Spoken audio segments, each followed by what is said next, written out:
Yeah, I want to talk about today I want to talk about polymer clay. So polymer clay is like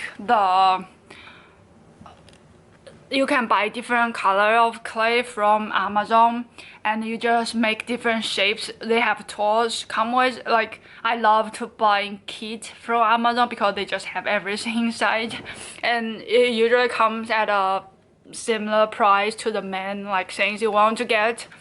So they have the little tools in it and there are like a lot of cute stuff you can do with polymer clay, and the best part about it is that you can bake it. So it just took like 15 minutes to bake them, and I would say this has a really short learning curve too.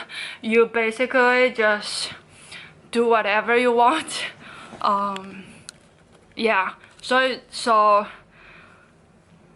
yeah, I made a lot of necklace with it. It's not that I wear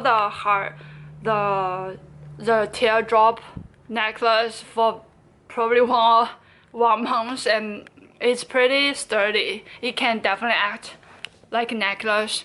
The necklace I wear right now is from my 3D printing.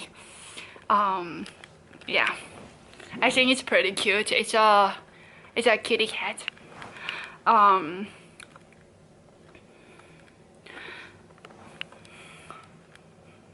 Yeah, so I definitely recommend you to try polymer clay if you just want to have some fun and spend a fun evening. And yeah, it's painting is like 2D, so there are like a couple things you can make 3D subjects. Pottery is like take a long time, but I definitely want to master it one day. But polymer clay is like easily to make a 3D object. Another one is I recently found out it's really easy for you to make 3D object if you have a 3D printer. But that's but if you want to make 3D object in different color, it's probably polymer clay. But you can paint 3D printer stuff too, but yeah, it's just different kind of art form if you want to make 3D project. Also, you can make 3D project by paper crawling, which I will try soon.